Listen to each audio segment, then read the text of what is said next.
Dzień dobry, good morning, ciao, assalamu alaikum. It's Ken at 10. How are you doing?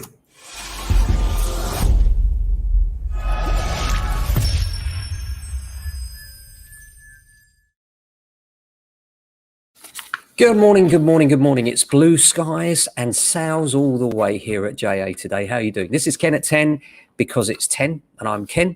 And we are James Alexander Estate Agents. We're based in southwest London in SW16 Norbury, which is sandwiched between Croydon and Streatham, except it's a little bit better than the both of them. So hope you're doing well today.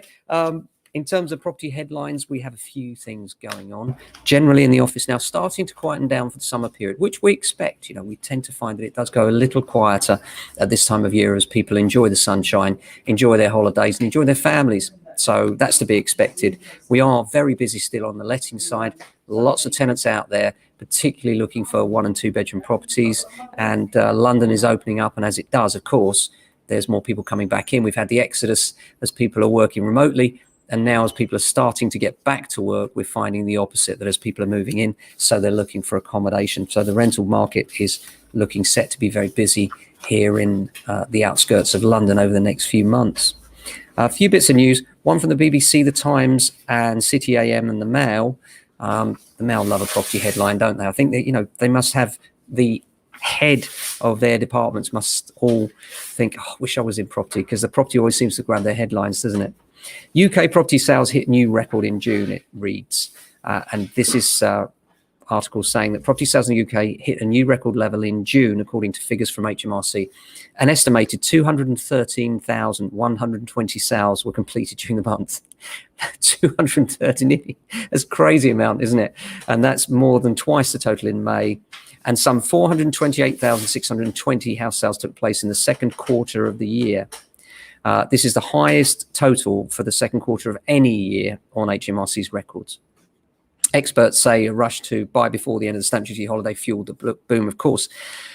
Jeremy Leaf, who's a renowned estate agent, says these figures clearly illustrate the frenzied rush to the finishing line for buyers to take advantage of the holiday before it drew to a close. However, activity has since reduced, particularly in London, where the savings were the greatest.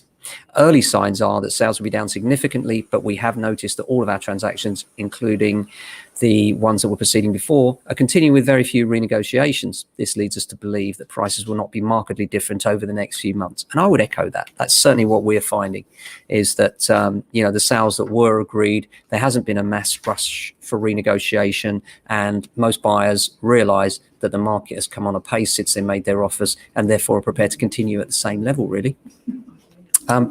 Wix has celebrated a boom in sales driven by a summer of DIY, as Generation Rent have also turned their hand to some home improvements, much to the horror of many landlords, I'm sure. But no, many tenants do a lovely job. In fact, coming on to that, you know, we had a tenant recently leave a property, and there was a little bit of cleaning needed, and literally the landlord was just so unreasonable.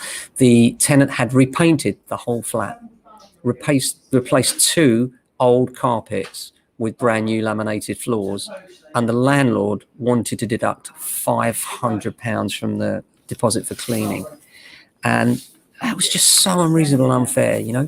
And I just think sometimes tenants do have the right to look at these, get these things looked at independently by the deposit schemes. Luckily, they're protected by these. But some landlords seem to think it's their right to take the deposit, regardless of the fact that the tenants have been good payers and have maintained the property well over time. And it's not their right. It's their right to take it if they've got an inventory and they can prove the condition is bad compared to what they, as they let it, but they have to accept fair wear and tear.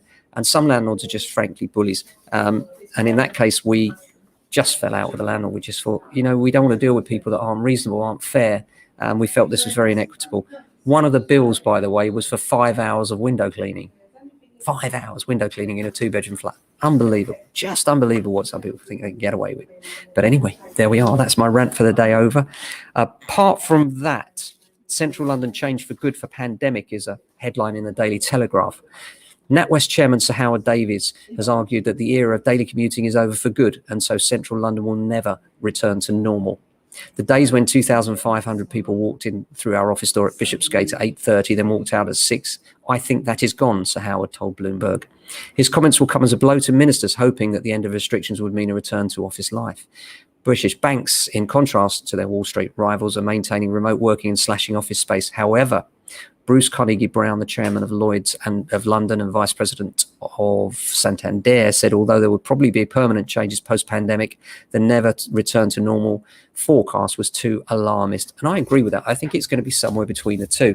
We're not going to find perhaps the vast volumes initially of people going back to London. But remember, London is the employment centre of the UK, and there are jobs, certainly service industry and certainly sales, which require groups of people to congregate for the good of the team. You know, you can't create the atmosphere of a sort of cutting edge sales environment remotely on Zoom. It just can't be done. You need to be in a room, getting the vibe, getting the buzz. And certainly I'm glad that we've got an environment where people do come in and we do create that vibe, that buzz. You know, everybody's really happy when a sale happens. We all get together, we compete. We love it when something cool happens, like, you know, we beat another agent to the punch on a sale or an instruction, or we manage to get a really tricky situation resolved, you know, and that's what teamwork's about. And getting that sense of galvanized team, I think, is not possible remotely at all.